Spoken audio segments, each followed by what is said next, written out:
Good morning, students. This is Sohel sir, your social science teacher. This is the second video of Standard 6, chapter number 1st, History book, Introduction to History. In this video, I will explain only question answer, multiple choice questions, true false, and fill in the blanks. So students, you are requested please listen the whole video very carefully and note down in your fair notebook. Students, ये video दूसरा इस chapter का video है। पहला video में हम इस chapter के बारे में पूरा आपको पढ़ाया था। आप उसे अगर नहीं सुना है तो उसको कोशिश करेंगे फिर से पूरा इस चैप्टर को उस वीडियो के ज़रिए आप स्टडी कर लें एक बार। इस वीडियो में हम सिर्फ आपको question answer, true false, fill in the blanks, ये सारी चीज़ आपको बताएंगे स्टेप बाय स्टेप। आपको करना क्या है कि इसको सुन करके या फिर हम जिस हिसाब से बताएंगे उसको आप क्या करेंगे, फेयर नोटबुक में नोट करेंगे। फेयर नोटबुक कैसे बनाएंगे? तो कोई भी अच्छी नोटबुक होनी चाहिए, चाहे वो क्लासमेट्स का हो या हमारे स्कूल के ज़रिए जो प्रोवाइड किया गया है वो। अगर आपको स्कूल की नोटबुक नहीं है तो आप एक अच्छी सी क्लास नोटबुक ले लेंगे, क्लास नोटबुक क्लासमेट का जो है उसको लेकर के आप इसको हिस्ट्री का अलग कॉपी कर लेंगे, ज्योग्राफी का अलग और सिविक्स का अलग। चैप्टर बाय चैप्टर वीडियो के बाद अगले वीडियो में आपको क्वेश्चन आंसर सबका रहेगा। आपका काम है कि उसको अच्छे से नोट कर लेना, फेयर कर लेना क्वेश्चन और आंसर को, चाहे वो ट्रू फॉल्स हो, फिल इन द ब्लैंक्स को हो, ये सभी को आप अच्छे से नोट कर लेंगे और सेपरेट करेंगे, मिक्स नहीं करेंगे। एक ही कॉपी में सबको नोट नहीं कर लेंगे। हिस्ट्री का अलग कॉपी बना लेंगे, ज्योग्राफी का अलग और सिविक्स का अलग। ओके स्टूडेंट्स, फेयर करने वक्त आप वीडियो को पॉज करके भी लिख सकते हैं और नहीं तो आप क्या करेंगे, जिस हिसाब से हम बताएंगे आपको, जैसे जैसे page number wise, topic wise जैसे जैसे बताएंगे, आप बुक में भी अंडरलाइनिंग करके बाद में उसको अच्छे से फेयर कर सकते हैं। तो हम आपको अंडरलाइनिंग करते हुए चलेंगे, बताते हुए चलेंगे। चाहे आप बुक में भी पेंसिल के ज़रिए, पेन से नहीं करेंगे, पेंसिल का यूज़ करेंगे अंडरलाइनिंग करके और फिर आप उसको अच्छे से फेयर कर सकते हैं, या फिर वीडियो को भी पॉज करके आप फेयर कर सकते हैं। तो आपको जैसे होगा उसको आप कर लेंगे। तो हम पेज नंबर भी बता देंगे और टॉपिक भी बता देंगे, आप अपना बुक ओपन करके उसको फेयर कर लेंगे। जिन बच्चों के पास बुक्स नहीं हैं तो वो जो है वीडियो को पॉज करके फेयर करेंगे। Okay students, get ready. Now A choose the correct answer. Students, आपको 4 ऑप्शन दिए हुए हैं जिसमें एक सही है और बाकी के 3 गलत हैं। 1 is the correct answer and rest of the wrong answer. Okay, so choose the best one. The first question is the period of history for which there are no written records is. तो जैसा कि हमने पहले video में आपको अच्छे से बताया है कि ऐसा कौन सा दौर था या ज़माना था जिसमें हमें कोई रिटन रिकॉर्ड्स नहीं है। तो उसके बारे में हमने बताया था पहले वीडियो में कि उसे हम कौन सा दौर कहते हैं, कौन सा पीरियड, तो कहते हैं प्री हिस्ट्री। तो पहला का आंसर होगा प्री हिस्ट्री। ओके, अब आएंगे क्वेश्चन नंबर 2 में, देखेंगे the study of coins is known as. तो जो आर्कोलॉजिस्ट यानी कि जो आपको इतिहासकार सिक्कों के बारे में स्टडी करते हैं या सिक्कों के बारे में, ठीक है, हमें बताते हैं, उसे हम क्या कहते हैं, नुमिस्मेटिक्स, नुमिस्मेटिक कहते हैं, यानी कि आंसर नंबर सी। तो ये लोग वो होते हैं जो सिर्फ अलग अलग ज़माने, अलग अलग दौर के कॉइन के बारे में स्टडी करते हैं। Students, question number 3, among the following ancient scripts, which scripts has not been deciphered yet? अब ये क्वेश्चन कर रहा है कि ऐसा कौन सा दौर था जिसमें हम क्या है डिसाइफर्ड येट, यानी कि किसी चीज़ को पढ़ या लिख नहीं पाते थे, या फिर हिस्टोरियन जो उसके बारे में नहीं बता पाए। तो ग्रीक है या इजिप्शियन है या हड़प्पन है या सुमेरियन है। तो बाकी के तीन तो सही हैं, लेकिन आंसर नंबर सी के बारे में हम जानेंगे, हड़प्पन। तो इस दौर में उनकी लिखी हुई बातें या उनके लिखे हुए चीज़ को सही से हिस्टोरियन नहीं पढ़ पाते थे, यानी कि नहीं डिसिफर्ड थे। तो C is the correct answer, तो होगा हड़प्पन। नंबर 4 में आएंगे, the Vedas, the Buddhist, Tripitakas, the Jain, Angas, Ramayan and Mahabharat are examples of. आप कहेंगे वेद के बारे में, बुद्धिस्ट त्रिपिटकास के बारे में, जैन अंगस के बारे में, रामायण महाभारत, ये सब जो है महाकाव्य यानी कि एपिक कहते हैं इन लोग को। और इसको हम लोग 4 ऑप्शन इसमें दिए हुए हैं, जिसमें आपको पहला जो ए है, A is the right answer, यानी कि स्केर्ट लिटरेचर, जिसको हम लोग रिलीजियस लिटरेचर भी कहते हैं, यानी कि जो भी धार्मिक किताब वगैरह होती है उसको हम लोग रिलीजियस लिटरेचर भी कहते हैं और स्केर्ट लिटरेचर भी कहते हैं। ठीक है, तो इसमें रिलीजियस लिटरेचर तो नहीं लिखा हुआ है, अगर रिलीजियस लिटरेचर होता तो उसमें भी टिक लगा सकते थे। तो sacred literature is the right answer.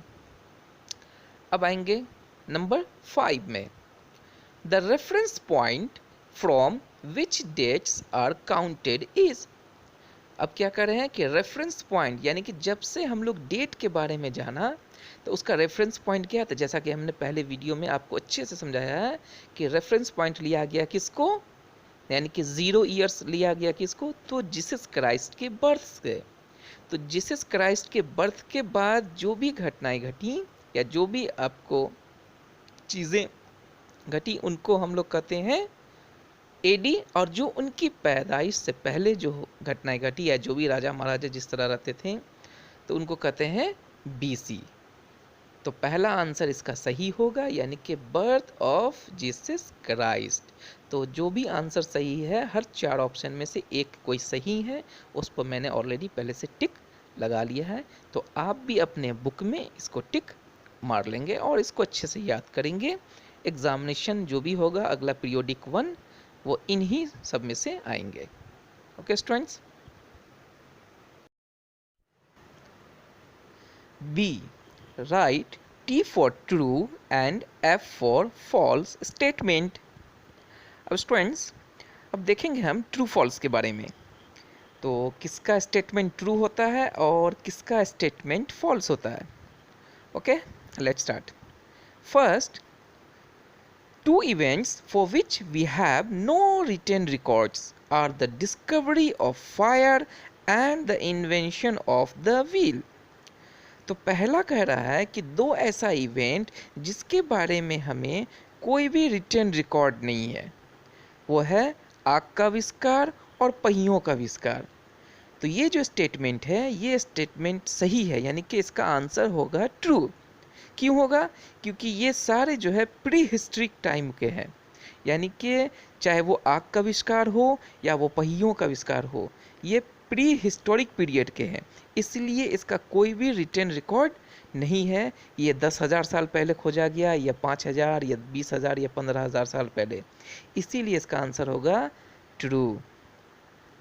Next है number 2, a person who excavates and studies the material remain of the past is known as an archaeologist. तो अब इसमें कह रहे हैं स्टेटमेंट में कि ऐसे व्यक्ति, ऐसे इंसान जो ज़मीन से निकली हुई चीज़ों को जानते हैं, उसके बारे में स्टडी करते हैं और वो हमें बताते हैं, यानी कि एक्सकेवेट करते हैं। एक्सकेवेट का मतलब होता है ज़मीन से निकली हुई चीज़ों के बारे में हमें जो जानकारी मिलती है, चाहे वो कॉइन के बारे में हो, चाहे वो कोई पिलर हो, इन सब से, या फिर जो भी राजा महाराजाओं की जो चीज़ निकलते थे, इन सब को जो स्टडी करते हैं, जो इन सब के बारे में हमें बताते हैं, उन्हें आर्कोलॉजिस्ट कहते हैं। यानी कि ये भी स्टेटमेंट ट्रू है। तो इसका मतलब ये होगा ये स्टेटमेंट सही है, यानी कि इसका आंसर होगा true. Number 3, the Vedas are example of secular literature.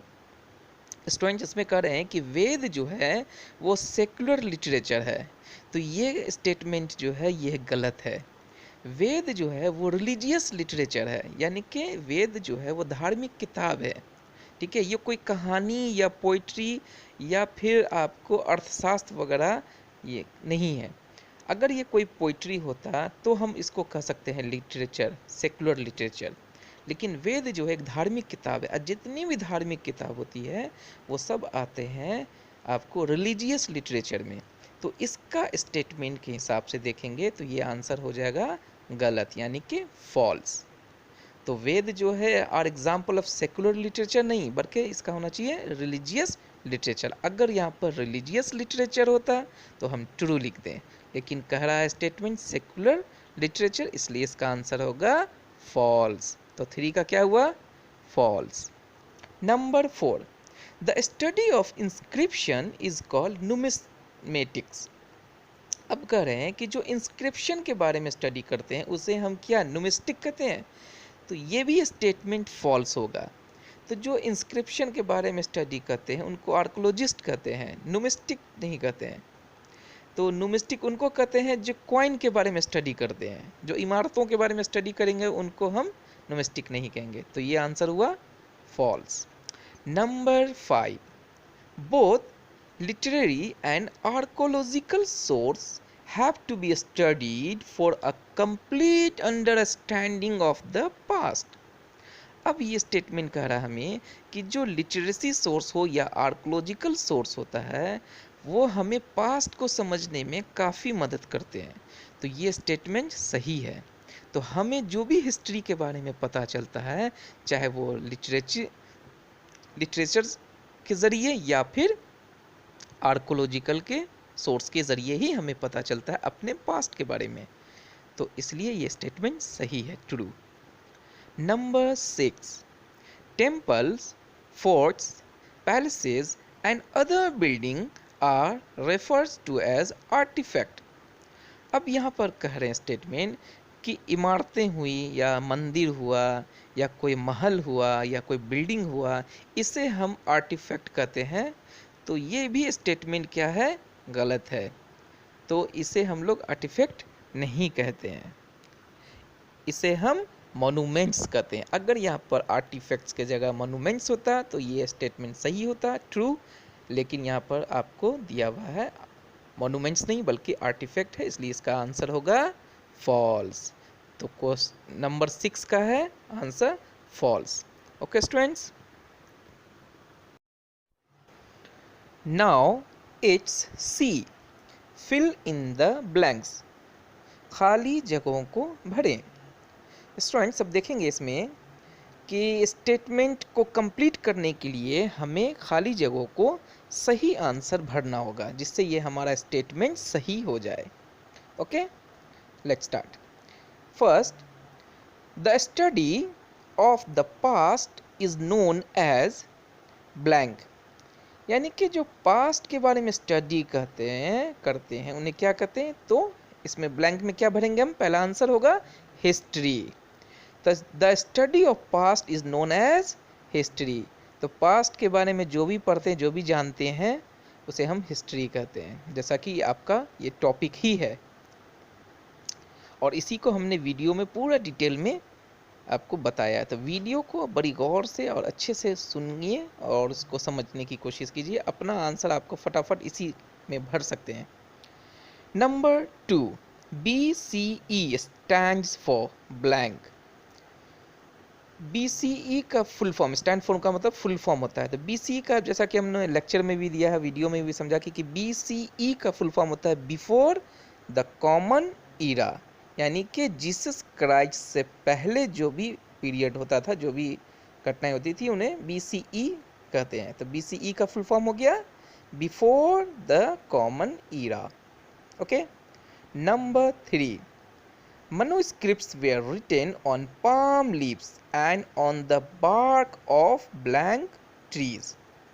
तो मनुस्क्रिप्ट जो है आपको जो लिखी जाती थी वो उस ज़माने में, जिस ज़माने में न पेन था न कॉपी था, तो पाम लीफ पर लिखा जाता था और बार्क ऑफ बिर्च ट्री पर।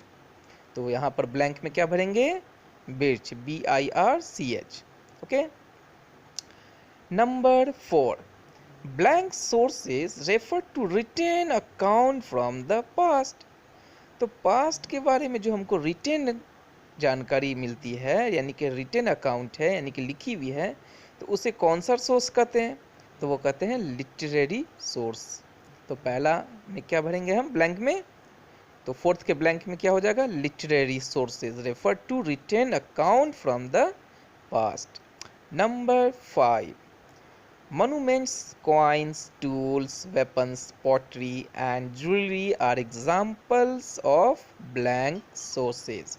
तो हम जानते हैं कि कॉइन हो या टूल्स हो या मोनूमेंट्स हो, वेपन हो, पॉटरी हो, ज्वेलरी यानी कि जेवर हो, मिट्टी का बर्तन हो, हथियार हो, औजार हो, इन सबको हम लोग कौन सा सोर्स कहते हैं? Archaeological source. यानी कि ये सब खुदाई में एक्सकेवेट से ही हमें अलग अलग दौर के, अलग अलग ज़माने के बारे में पता चला कि कौन 1000 साल पुराना था, कौन 2000 साल पुराना था। तो जिस तरह के, जिस ज़माने में जिस तरह के टूल्स यूज़ होते थे, तो ये सब आर्कोलॉजिकल सोर्स कहलाते हैं। Okay. Blanks by Kalidas is an example of secular literature. अब इसमें कह रहा है कि खाली जगह है, यानी कि बाय कालिदास के द्वारा लिखी हुई लिटरेचर, तो उसको किस नाम से जानते हैं?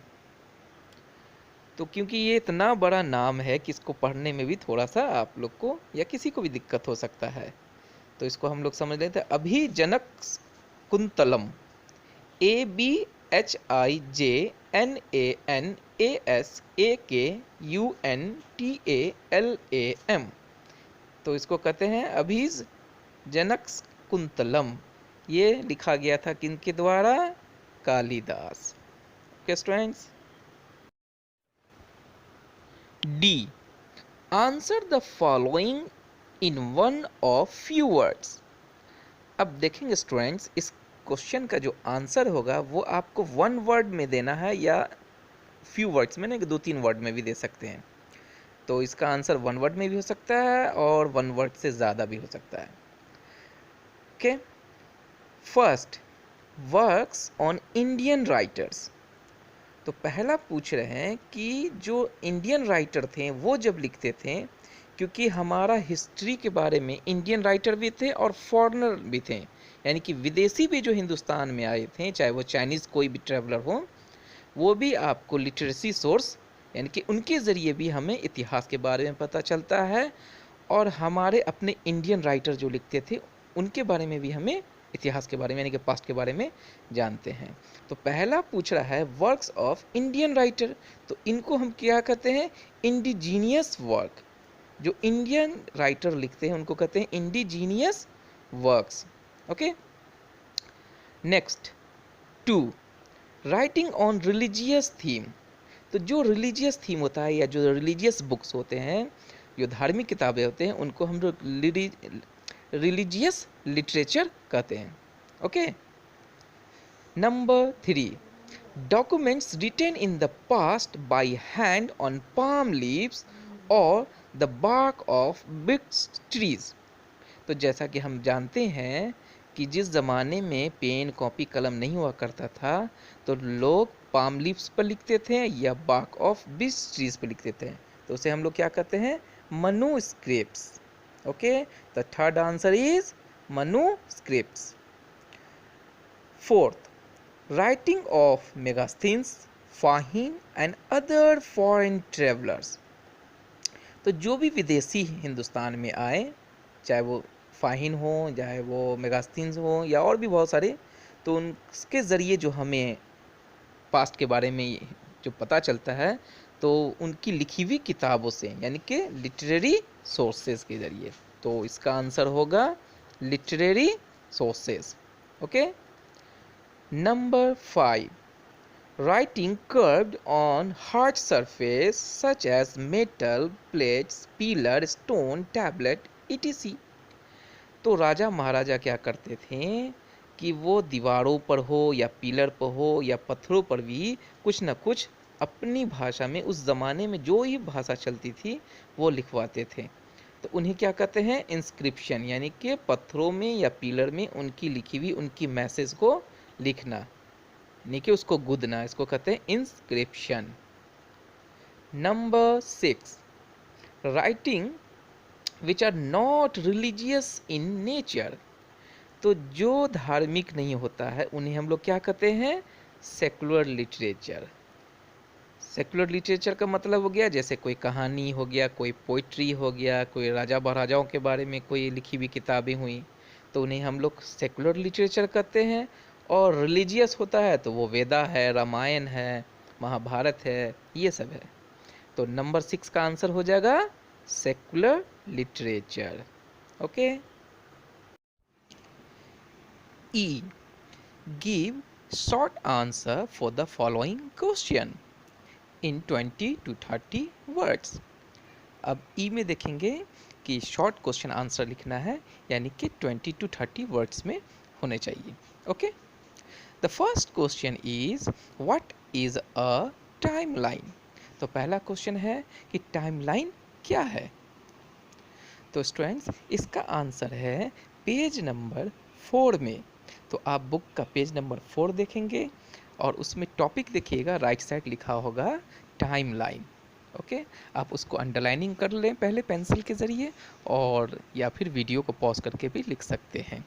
तो आंसर है In order to depict historical event in chronological order, historian use the timeline। तो जैसा कि हमने वीडियो में बताया भी था कि हिस्टोरिकल जो भी इतिहासकार थे वो जो भी क्रोनोलॉजिकल ऑर्डर में होती थी, यानी कि घटना पहले कौन हुई फिर बाद में कोई हुई, इस तरह से उसको टाइमलाइन के ज़रिए कट करती थी। और टाइमलाइन जानते ही हैं हम जीसस क्राइस्ट के बर्थ से लिए हैं, उनसे पहले की घटना BCE और उनके बाद जो भी चीज़ घटी वो AD। Okay students, now question number 2, define chronology. अब क्वेश्चन नंबर 2 में क्या कर रहा है कि क्रोनोलॉजी क्या है उससे समझाएं, डिफाइन करें। तो हमने वीडियो में भी आपको अच्छे से एक्सप्लेन किया था। आप जो है ना पहले वीडियो को एकदम अच्छे से आप देख लेंगे तो ये सारे क्वेश्चन का आंसर आपको आराम से याद हो जाएगा और समझ में भी पूरी अच्छी तरह से आ जाएगी।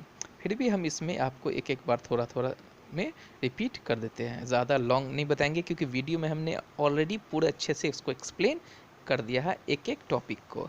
तो आप पहले अच्छे से वीडियो देख लें, आप फिर इसको आंसर करेंगे। तो इसका आंसर आपको फिर पेज नंबर 4 में जाएंगे और पेज नंबर 4 में देखेंगे एक जगह टॉपिक होगा क्रोनोलॉजी। अब वहाँ से इसको अंडरलाइनिंग कर लें। Chronology is the way event are arranged in और according to the order of time. तो क्रोनोलॉजी किसे कहते हैं? जो घटनाएं घटती थी उसको रिकॉर्ड, जो हम जैसे भी करते थे, पहले कौन हुआ उसके बाद कौन हुआ उसके बाद कौन हुआ, तो इसे ही हम लोग क्रोनोलॉजी कहते हैं, यानी कि order of time, arrange in order of time. Okay students, question number 3, what are oral sources. तो ओरल सोर्सेज किसे कहते हैं? तो जैसा कि हमने बताया था कि आर्कोलॉजिकल सोर्स होता है, लिटरेरी सोर्स होता है और ओरल सोर्स होता है। तो ओरल सोर्स में होता है क्या कि इसमें कोई रिटन रिकॉर्ड नहीं होता है। ठीक है, तो इसका आंसर देखते हैं किस पेज में होगा। इसके लिए आप पेज नंबर आइए 8 में और उसमें देखेंगे सबसे नीचे रिकेप में पॉइंट पर पॉइंट दिया हुआ है। तो उसमें एक जगह देखेंगे हम रिकेप का, आपको 9th पॉइंट देखिएगा, नीचे लिखा हुआ है answer, oral sources refer to information like stories, songs, myths etc transferred from period to period by word of mouth। यहाँ पर गौर करने वाली बात है, क्या लिखा हुआ है? वर्ड ऑफ माउथ, यानी कि एक के ज़रिए, एक से दूसरे के ज़रिए ये चीज़ जो है ये सोर्स हमें पता चलता है। इसमें कोई रिटन रिकॉर्ड नहीं है। तो एक आदमी से दूसरे आदमी को जैसे कहानी सुना करके कोई सॉन्ग या कोई हिस्टोरिकल बात एक से दूसरे में पास होता है, तो इसलिए हम लोग इसको ओरल सोर्स कहते हैं। यानी कि पहले हमको पता चल गया, मान लीजिए, तो हमने आपको बता दिया, आपने किसी और को बता दिया, तो इस तरह से हम इसको क्या कहते हैं, oral sources. Okay, question number 4, define archaeology. अब यहाँ पर कर रहे हैं कि आर्कोलॉजिकल क्या है उसको डिफाइन करने के लिए, तो इसी का तो मेन टॉपिक है, इसमें पूरा अच्छे से डिटेल में दिया ही हुआ है। अब देखते हैं कि इसका आंसर कौन से पेज में होगा। तो इसके लिए हमको आना होगा पेज नंबर 9 में। 9 में जब आएंगे तो ऊपर से देखेंगे कि दूसरा पॉइंट है, तो उसको अंडरलाइनिंग कर लें। Archaeology is the study of the past based on the material remain like monuments, coins, pottery, ornaments, and other objects that often lies buried under the ground। तो जैसा हमने आपको वीडियो में अच्छे से एक्सप्लेन भी किया है कि आर्कोलॉजी जो होता है वो स्टडी ऑफ पास्ट है, यानी कि जो बीते हुए ज़माने यानी कि गुजरे हुए ज़माने के बारे में जो हम लोग स्टडी करते हैं, चाहे वो 5,000 साल हुआ, 10,000 साल हुआ, हज़ारों साल पहले, चाहे वो मोनूमेंट्स के ज़रिए, कॉइन्स के ज़रिए, पॉटरी के ज़रिए, ऑर्नामेंट्स के ज़रिए, ये सारी चीज़ें ज़मीन के अंदर से खुदाई में जो निकली, और ये किस दौर का था, किस ज़माने में था, कौन से राजा इसको यूज़ करते थे, तो इन सब के बारे में जो स्टडी करते हैं उनको ही हम लोग आर्कोलॉजी कहते हैं। और इसको हम अच्छे से वीडियो में भी एक्सप्लेन किए, आप वीडियो भी देख करके अच्छे से समझ सकते हैं। Okay students, question number 5, what are manuscripts. तो मनुस्क्रिप्ट्स क्या है, अब इसके बारे में जानेंगे। तो इसके लिए आपको पेज नंबर आना होगा 8 में। अगेन देखिएगा, रिकेप का सबसे लास्ट पॉइंट है, तो उसके आंसर इसमें दिया हुआ है। Manuscripts are the handwritten text and documents. They are written on palm leaves and bark of beech trees before paper began to be used। तो मनुस्क्रिप्ट उनको कहते हैं जो हाथ से लिखी हुई चीज़ थी, और जो खास के किस पर लिखी जाती थी, पाम लीव्स पर या फिर बार्क ऑफ बीच पर, क्योंकि उस ज़माने में आपको पेपर या इस तरह का कोई आविष्कार ही नहीं हुआ था, लगभग 13th सेंचुरी से पहले। तो उस वक्त में जो भी चीज़ लिखी जाती थी, धार्मिक कोई भी किताब हो या कोई भी रिलीजियस लिटरेचर हो या स्टोरीज़ वगैरह कोई भी, तो ये इन्हीं को हम लोग मनुस्क्रिप्ट्स कहते हैं। Okay, now question number 6, what are inscription. Inscription क्या होता है या इंस्क्रिप्शन क्या है, अब जानेंगे इंस्क्रिप्शन के बारे में।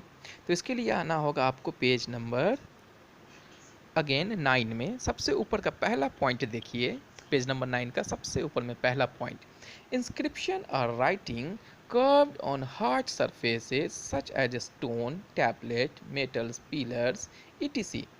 The study of inscription is known as epigraphy।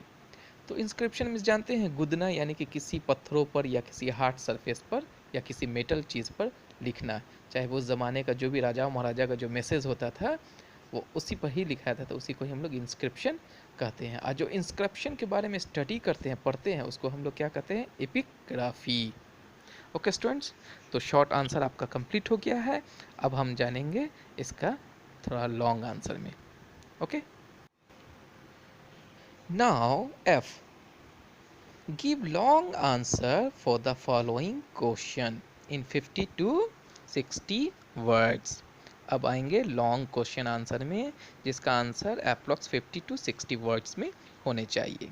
The first question is, define history and explain why the study of the past is important.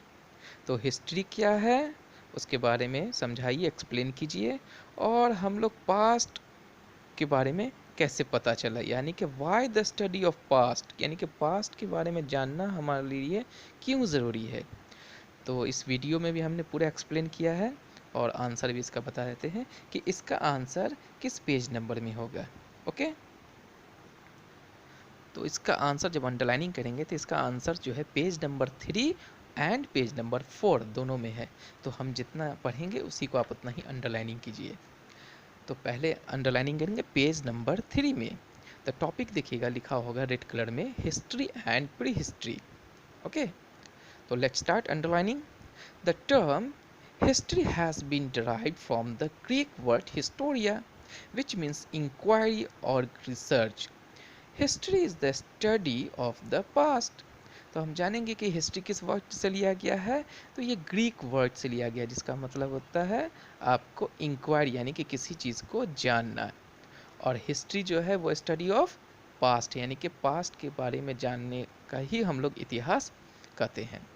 और अब आएंगे नेक्स्ट पेज में, पलटिए पेज नंबर 4 में आइए, और इसमें भी आप सबसे ऊपर में जाइए, उसमें भी आपको एक जगह लिखा होगा, the study of the past is important to know more about our ancestors and the society of those times, how they lived, what they ate, what they wore, their belief and faiths, their arts and craft. The study of past जो है, इसलिए हम लोग इसको जानना ज़रूरी है कि पिछले दौर में जिस ज़माने में लोग रहते थे और आज जो हम लोग जिस हिसाब से रहते हैं, जितना मॉडर्नाइज हो गया है, तो हम उस दौर को जान करके, उस दौर से सीख करके, उस ज़माने में जिस हिसाब से लोग रहते थे उनसे सीख करके हम लोगों ने अपने लाइफ को, अपने सोसाइटी को और भी बेहतर बनाया है। तो इसीलिए हम लोग पास्ट को जानते हैं कि जिससे हम अपना प्रेजेंट को बेहतर कर सकें, और इसको हमने वीडियो में भी अच्छे से एक्सप्लेन किया है, आप उसको भी देख सकते हैं। Okay students, question number 2, discuss how geographical factors play an important role in shaping the history of a region or country.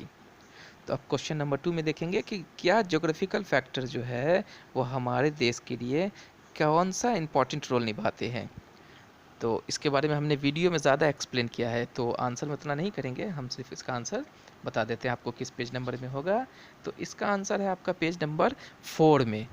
4 में देखिएगा एक जगह टॉपिक भी है ज्योग्राफिकल फैक्टर, और इसको हमने पिछले वीडियो यानी कि फर्स्ट वीडियो में अच्छे से एक्सप्लेन किया है, आप उसको जो है ना अच्छे से थोड़ा सा देख लेंगे। ओके, तो पेज नंबर 4 में अंडरलाइनिंग करेंगे, geographical factor play an important role in shaping the history of a country और region. The Indian subcontinent, consisting of India and its neighboring countries, has distinct geographical features.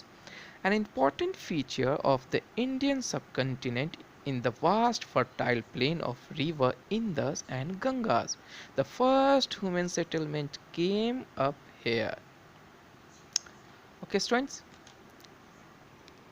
तो students, किसी भी country के लिए geographical features का होना सबसे important माना जाता है कि वहाँ किस तरह का क्लाइमेट है, किस तरह के मैदान हैं, ठीक है, कहाँ कहाँ उपजाऊ ज़मीन है, कहाँ कहाँ से नदियाँ बहती है, ठीक है, कोस्टल लाइन कैसा है, आसपास के पड़ोसी देश कैसे हैं, ये सब इम्पोर्टेंट रखता है किसी भी ज्योग्राफिकल फैक्टर के लिए। तो आप जो है थोड़ा सा उसका पहला वीडियो जो इस चैप्टर का है उसको अच्छे से थोड़ा इसके बारे में देख लेंगे तो और ज़्यादा बेहतर नॉलेज मिल जाएगा। तो ये था आपका क्वेश्चन आंसर, और इसमें जो आपको वेरी लॉन्ग जो है यानी कि जी है वो आपको करने की ज़रूरत नहीं है, और एग्जामिनेशन में भी इसमें नहीं आएंगे। तो एफ़ तक आप फेयर कर लेंगे कॉपी में। तो ए से स्टार्ट करेंगे, पहले ए का कर लेंगे मल्टीपल चॉइस क्वेश्चन, फिर बी कर लेंगे, फिर सी, फिर डी, फिर ई और एफ़। तो इस तरह से सीक्वेंस में आप अच्छे से फेयर कॉपी में कर लेंगे। ओके स्टूडेंट्स, तो इस तरह आपका इस 2 वीडियो में आपका ये चैप्टर कंप्लीट हो गया है। नेक्स्ट वीडियो जो होगा वो ज्योग्राफी का कोशिश करेंगे फर्स्ट चैप्टर का, ठीक है। आपका वीडियो तो ऑलरेडी है ही है, अगर नहीं देखा है तो ज्योग्राफी का फर्स्ट चैप्टर का वीडियो देख लेंगे। अब अगले वीडियो में हम उस चैप्टर का क्वेश्चन आंसर करेंगे। Okay, thanks you so much guys, I hope this video is completely helpful to you. Thanks you. Stay home, stay safe.